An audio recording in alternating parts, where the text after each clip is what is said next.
Bismillahirrahmanirrahim. Assalamualaikum warahmatullahi wabarakatuh. Alhamdulillahirrabbilalamin. Allahumma sholli ala Muhammad wa ala ali Muhammad. Dan penguji yang terhormat, Bapak Dr. Alimin SSI MSI, Ibu Dr. Siti Hadijah Sabarwati SSI MSI, dan Bapak Laude Kadidae SSI MSI PhD. Terima kasih atas kesempatan dan perkenannya. Dalam kesempatan ini, saya akan mempresentasikan proposal penelitian tugas akhir dengan judul Sintesis dan Karakterisasi Selulosa Nata de Coco terinsersi nanopartikel zinc ekstrakoroselah sebagai plastik biodegradable untuk pengawet bakso, di bawah bimbingan Bapak Dr. Laude Ahmad Nur Ramadan MSc selaku pembimbing pertama dan Bapak Zainal Syam Arifin STMS selaku pembimbing kedua. Adapun yang melatar belakangi penelitian ini adalah pengemasan makanan telah menjadi aktivitas yang penting untuk menjaga produk makanan yang dikemas. Pengemasan makanan digunakan untuk membungkus makanan yang memiliki fungsi utama sebagai wadah penyimpanan serta melindungi produk makanan dari gangguan seperti radiasi ultraviolet, kontaminasi kimia, dan mikroorganisme. Oleh karena itu, kemasan makanan memiliki peranan penting dalam menjamin kualitas serta keamanan produk makanan. Selain itu, kemasan makanan juga digunakan untuk memperpanjang masa simpan produk makanan. Salah satu produk makanan yang memerlukan kemasan makanan yakni bakso. Bakso merupakan salah satu produk olahan daging yang memiliki umur simpan yang pendek karena merupakan perishable food atau makanan yang mudah rusak. Selain itu, bakso memiliki kandungan gizi yang tinggi sehingga membuat bakso memiliki umur simpan yang relatif singkat. Biasanya umur simpan bakso yakni hanya mencapai 12 jam atau maksimal 1 hari pada suhu ruang. Oleh karena itu, salah satu cara yang dapat digunakan untuk menjaga kualitas dan untuk memperpanjang masa simpan bakso yakni menggunakan kemasan makanan. Makanan yang digunakan saat ini yakni kemasan berbahan plastik.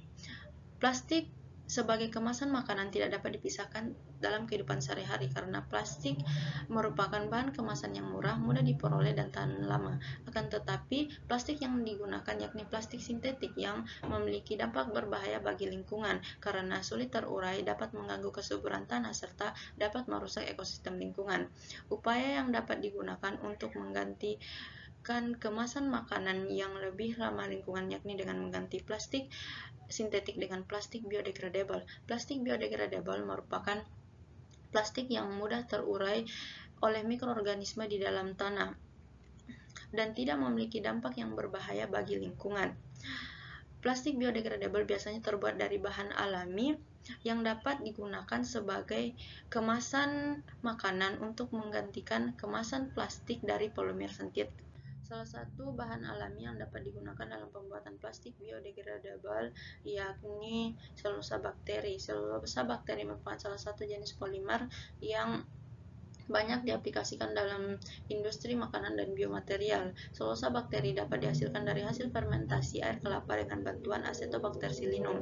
Produknya biasa dikenal dengan nama nata de coco. Nata de coco dapat digunakan dalam pembuatan plastik biodegradable karena terdiri dari jaringan yang halus, bersifat biodegradable, memiliki kristalinitas yang tinggi, serta kekuatan tarik yang tinggi. Namun demikian, nata de coco tidak memiliki sifat antibakteri dan antioksidan untuk mencegah kontaminasi pada makanan. Oleh karena itu, perlu adanya zat yang dapat bertindak sebagai antibakteri. Salah satunya yakni nanopartikel zinc. Berdasarkan penelitian Tiru Cenduran et al. Pada tahun 2018, nanopartikel zinc memiliki aktivitas antibakteri dan anti jamur yang sangat baik. Penggunaan nanopartikel pada film biodegradable selain untuk sebagai zat antibakteri juga dapat meningkatkan kekuatan mekanik pada film dan dapat bertindak sebagai barrier pada film.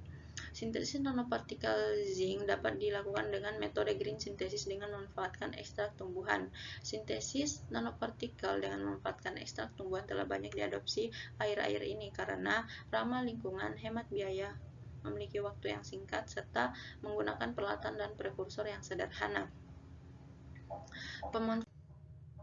Pemanfaatan ekstrak tumbuhan sebagai bioreduktor dan capping agent telah dilakukan sebelumnya menggunakan ekstrak tumbuhan Eucalyptus globulus, Solanum nigrum, Artemisia valens, dan aloe vera, di mana rata-rata ukuran nanopartikel yakni 20-100 nanometer. Hal ini dikarenakan adanya kandungan metabolit sekunder pada ekstrak tumbuhan.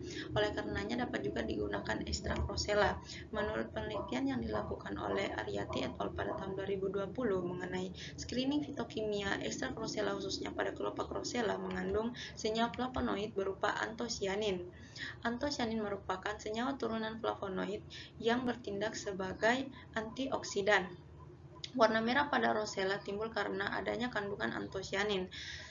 Kemampuan oksidatif antosianin dikarenakan reaktivitasnya yang tinggi sehingga menjadi pendonor elektron, serta kemampuan radikal turunan polifenol untuk menstabilkan dan mendelokalisasikan elektron tidak berpasangan, serta kemampuannya dalam mengkelat ion logam. Berdasarkan latar belakang tersebut, maka akan dikaji lebih lanjut mengenai pembuatan plastik biodegradable berbahan selulosa nata de coco terencersi nanopartikel zinc ekstrak rosella. Oleh karenanya dilakukan penelitian, sintesis dan karakterisasi selulosa nata de coco terencersi nanopartikel zinc ekstrak rosella sebagai plastik biodegradable untuk pengawet bakso dengan rumusan masalah. Yang pertama, bagaimana karakteristik selulosa nata de coco terencersi nanopartikel zinc ekstrak rosella sebagai plastik biodegradable untuk pengawet bakso. Yang kedua, bagaimana biodegradabilitas selulosa nata de coco terinsersi nanopartikel zinc ekstrak rosella sebagai plastik biodegradable untuk pengawet bakso. Dan yang ketiga, bagaimana aktivitas pengawetan bakso yang terlapis plastik biodegradable. Serta tujuan penelitian yang pertama, mengetahui karakteristik selulosa nata de coco terinsersi nanopartikel zinc ekstrak rosella sebagai plastik biodegradable untuk pengawet bakso. Yang kedua, bagaimana biodegradabilitas selulosa nata de coco terinsersi nanopartikel zinc ekstrak rosella sebagai plastik biodegradable untuk pengawet bakso. Dan yang ketiga, mengetahui aktivitas pengawetan bakso yang terlapis plastik biodegradable. Berikut merupakan diagram alir pada penelitian ini, dapat dilihat pada slide. Selanjutnya, metode penelitian yang diawali dengan preparasi sampel limbah air kelapa dan kelopak rosella. Limbah air kelapa yang telah diperoleh kemudian disaring dan dimasukkan ke dalam wadah steril sebelum dilakukan fermentasi. Selanjutnya, preparasi kelopak rosella diawali dengan mencuci bersih kelopak rosella dengan air mengalir. Selanjutnya dipisahkan antara kelopak dan bijinya. Kelopaknya kemudian dikeringkan dengan cara diangin-anginkan selama 2 hari. Selanjutnya dikeringkan kembali menggunakan oven pada suhu 50 derajat Celcius selama 24 jam. Kelopak rosella yang telah kering kemudian dihaluskan menggunakan blender sehingga akan diperoleh serbuk simplicia kelopak rosella. Selanjutnya, sintesis nata de coco, di mana sintesis nata de coco diawali dengan limbah air kelapa hasil penyaringan diambil sebanyak 1000 ml. Selanjutnya ditambahkan 100 gram gula pasir dan 15 gram ZA. Selanjutnya dipanaskan hingga mendidih. Kemudian campuran didinginkan. Setelah dingin ditambahkan asam asetat hingga pH-nya 3-4. Selanjutnya ditambahkan 250 ml starter Acetobacter pseudomonas. Media fermentasi kemudian dituang ke dalam wadah fermentasi dan difermentasi selama 10 hari sehingga akan diperoleh selulosa nata de coco. Selanjutnya, ekstraksi rosella, di mana ekstraksi rosella dilakukan dengan metode ekstraksi dengan maserasi, di mana dilakukan dengan mengadaptasi penelitian yang sebelumnya yang dilakukan oleh Akuba pada tahun 2022, di mana diawali dengan ditimbang sebanyak 250 gram serbuk simplicia rosella. Selanjutnya dimaserasi menggunakan 1 liter pelarut etanol 96% dengan perbandingan 1:4. Kemudian dilakukan inkubasi 3 kali 24 jam. Selanjutnya dilakukan pengadukan 2 kali sehari. Setelah itu akan dilakukan penyaringan untuk memisahkan filtrat dan residunya. Filtrat yang diperoleh kemudian dievaporasi menggunakan rotary evaporator pada suhu 50 derajat Celcius selama 6 jam sehingga akan diperoleh ekstrak rosella. Selanjutnya, sintesis Nanopartikel zinc ekstrakroselah, di mana sintesis nanopartikel zinc diadaptasi dari penelitian Dapeder dan Taranat pada tahun 2018 menggunakan metode green synthesis, di mana diawali dengan larutan zinc nitrat 0,1 molar dan ekstrakroselah dimasukkan ke dalam gelas kimia dengan rasio 1:1, 1:2, 1:3, 1:4, 1:5, dan 1:6 volume per volume. Selanjutnya diaduk menggunakan magnetic stirrer selama 30 menit.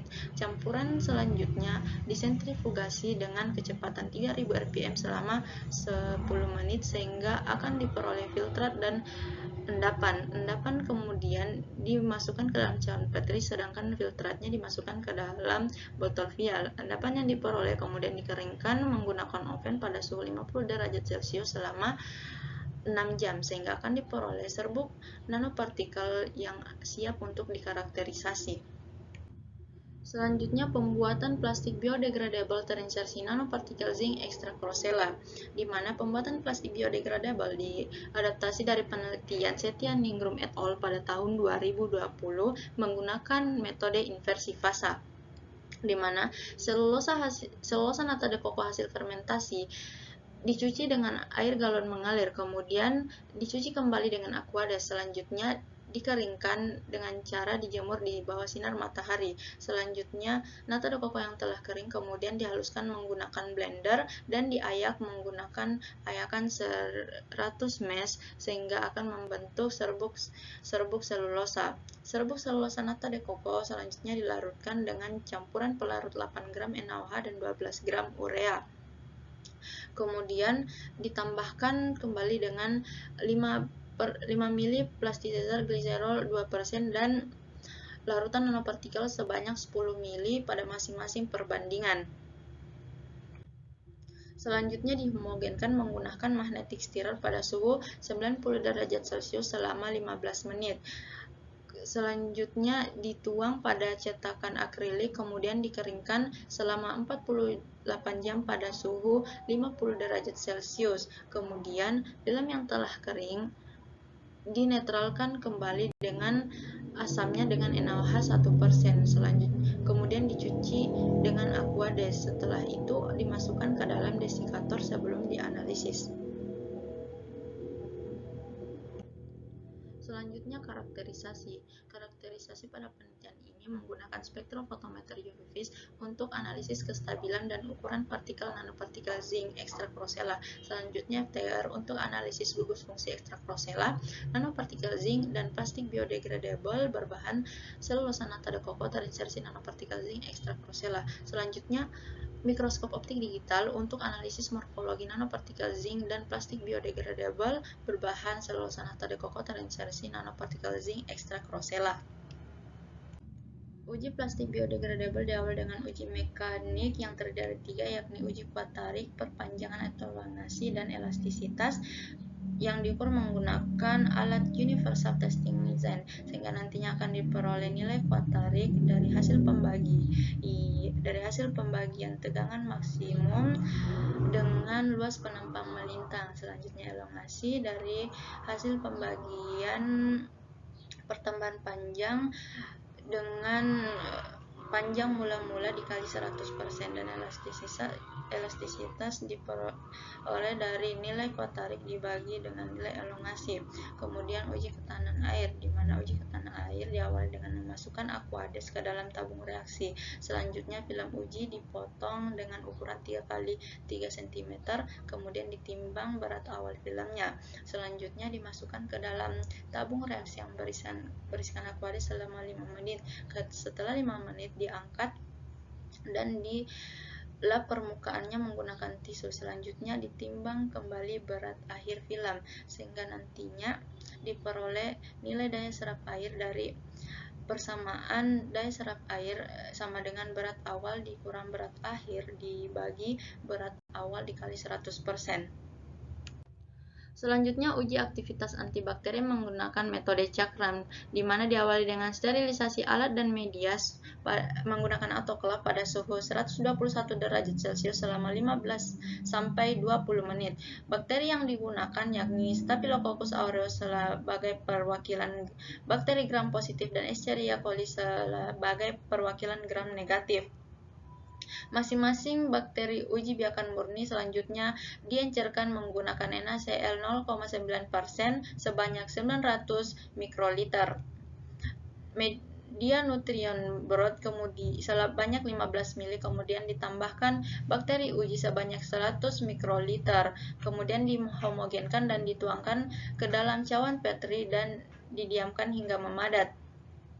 Selanjutnya, film yang akan diuji dipotong dengan menggunakan pelubang kertas dengan diameter 5 mm, kemudian diletakkan pada permukaan media yang telah memadat. Kontrol positif yang digunakan yakni streptomycin, sedangkan kontrol negatifnya yakni Aquades. Selanjutnya dilakukan inkubasi selama 24 jam pada suhu 37 derajat Celcius. Setelah masa inkubasi berakhir, dilakukan pengukuran zona hambat dengan mengukur daya hambat bakteri dengan menggunakan kategori kurang dari 5 mm dikategorikan lemah, 6-10 mm dikategorikan sedang, 11-20 mm dikategorikan kuat, sedangkan lebih dari 20 mm dikategorikan sangat kuat. Selanjutnya, uji aktivitas pengawetan, di mana sebanyak 50 gram bakso diberikan perlakuan pengemasan menggunakan film biodegradable. Kemudian dilakukan penyimpanan selama 72 jam pada suhu ruang. Selanjutnya, akan dilakukan pengamatan setiap 12 jam. Pengamatan dilakukan dengan mengamati tekstur, aroma, warna, dan cita rasa pada bakso. Selanjutnya, uji biodegradasi diawali dengan dimasukkan air ke dalam tangki lumpur aktif sebanyak 4 liter, kemudian ditambahkan 6 gram glukosa, 1 gram KNO3, dan 0,5 gram KH2PO4. Selanjutnya ditambahkan starter mikroba sebanyak 300 gram, kemudian campuran diaduk hingga semuanya larut. Selanjutnya dipasang aerator pada tangki lumpur aktif. Setelah 24 jam, plastik biodegradable dengan ukuran 3x3 cm dengan tebal 0,1 mm dimasukkan ke dalam tangki. Kemudian akan dilakukan pengamatan setelah 24 jam selama 28 hari atau sampai semua terdegradasi dengan sempurna. Nilai biodegradabilitas kemudian dimasukkan pada persamaan biodegradabilitas sama dengan berat awal dikurang berat akhir dibagi berat awal dikali 100%. Sekian dan terima kasih. Kurang dan lebihnya mohon dimaafkan. Wabillahi taufiq wal hidayah. Wassalamualaikum warahmatullahi wabarakatuh.